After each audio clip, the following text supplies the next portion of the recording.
मिटिक्यूलस इसका हिंदी मीनिंग है अत्यधिक ध्यान और सटीकता के साथ काम करने वाला।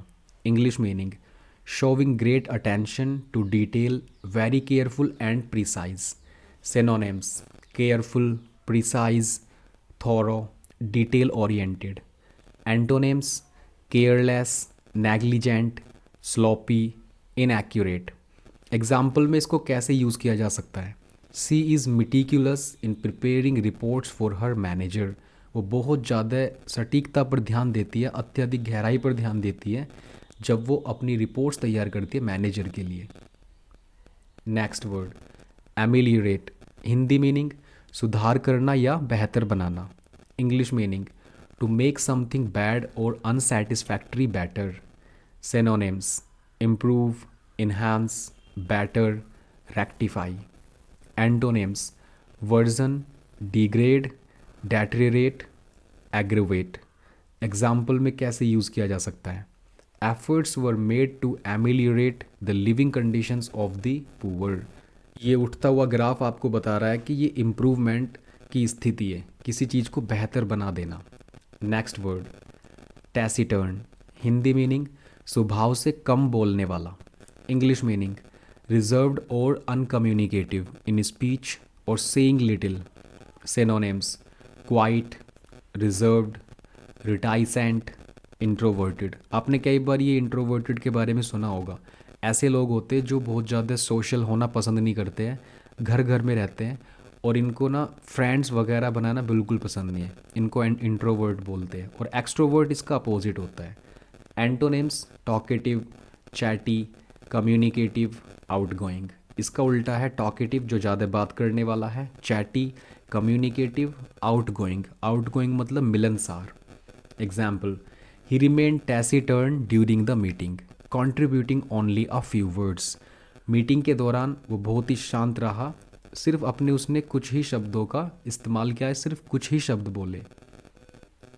एक्सिबिरेंट, हिंदी मीनिंग ऊर्जा और उत्साह से भरा हुआ, full of energy, excitement and cheerfulness. Synonyms energetic, joyful, lively, vibrant. Antonyms depressed, sad, lethargic, dull. Lethargic मतलब थका हुआ, डिप्रेस्ड उदास, सैड अनहैप्पी, डल जो बहुत ही ज़्यादा मंद हो।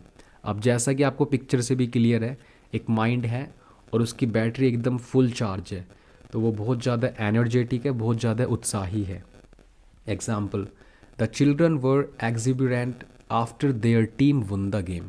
तो जो बच्चे थे वो बहुत ही ज़्यादा उत्साही थे, ऊर्जा से भरे हुए थे जब उनकी टीम मैच जीत गई। ल्यूशिड, हिंदी मीनिंग स्पष्ट और आसानी से समझने योग्य। ये एक एडजेक्टिव है। इंग्लिश मीनिंग क्या होगा? Clear and easy to understand. Synonyms clear, transparent, intelligible, comprehensible. Antonyms confusing, ambiguous, vague, obscure. Confusing जो बहुत ज़्यादा कन्फ्यूज़ कर दे, एम्बिगियस जो स्पष्ट ना हो, वेग का भी सेम मतलब है, और ऑब्सक्यूर भी। Example the teacher's lucid explanation made the topic simple for everyone. तो जो टीचर के पढ़ाने का जो आसान तरीका है, एक्सप्लेन करने का जो तरीका था, उसने सब के लिए टॉपिक को बहुत ज़्यादा आसान बना दिया। परप्लेक्स, हिंदी मीनिंग उलझन या भ्रमित करना। English meaning to cause someone to feel confused और पजल्ड। आप पिक्चर में देख सकते हो एक लड़की है, वो बहुत ज़्यादा कन्फ्यूज़ है। Synonyms confuse, bewilder, puzzle, baffle. Antonyms clarify, simplify, explain, enlighten. Clarify किसी चीज़ का स्पष्टीकरण करना, सिंप्लीफाई किसी चीज़ को बहुत ही अच्छे तरह से सिंप्लीफाई कर देना, एक्सप्लेन व्याख्या कर देना, एनलाइटन प्रकाश डालना। Example the complex math problem perplexed the students. इसका मतलब है कि जो मैथ की जो कॉम्प्लेक्स प्रॉब्लम थी, जो क्वेश्चंस था, उसने सब स्टूडेंट्स को क्या कर दिया? उलझन में डाल दिया या भ्रमित कर दिया। नेक्स्ट प्रोडिजियस, ये एक एडजेक्टिव है। इसका हिंदी मीनिंग है असाधारण या अत्यधिक बड़ा। इंग्लिश मीनिंग रिमार्केबली और impressively great in size, extent और डिग्री।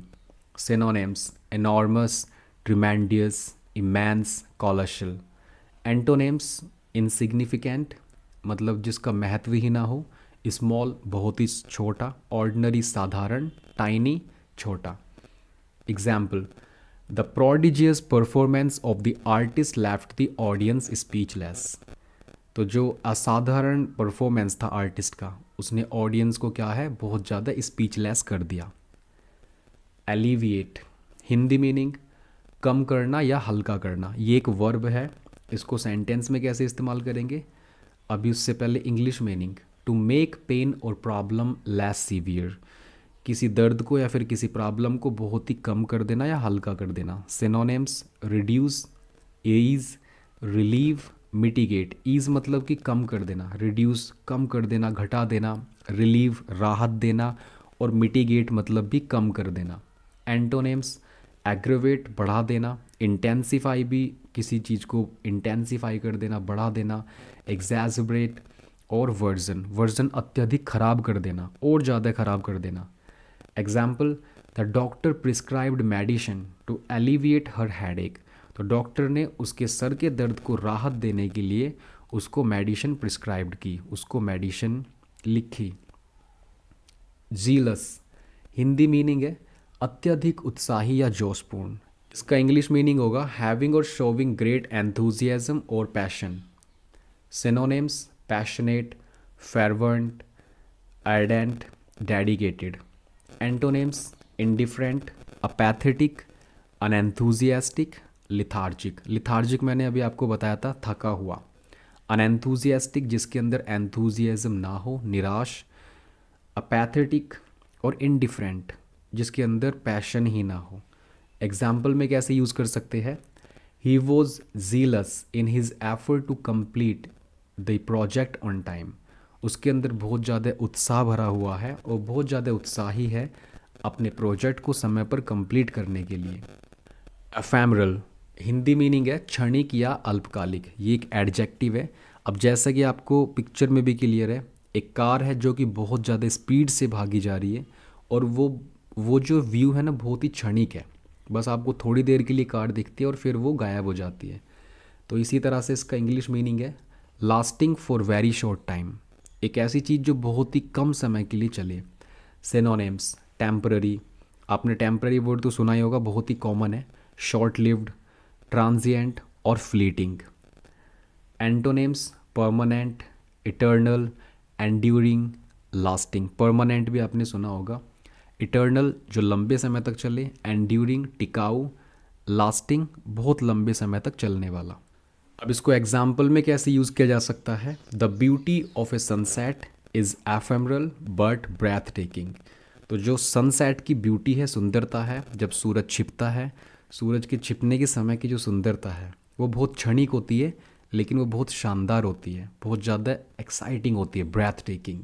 इसी तरह की वोकेबलरी के लिए मैंने एक सेशन स्टार्ट कर रखा है, एक सीरीज़ स्टार्ट कर रखी है, जिसमें कि आप हर रोज़ नए 10 वर्ड सीख सकते हो. तो आप मेरी प्लेलिस्ट ज़रूर चेक करना. और अगर आपको इंग्लिश के रिलेटेड और भी ज़्यादा अधिक पढ़ाई करनी है, तब आप मेरी अदर प्लेलिस्ट चेक कर सकते हो. Thank you very much.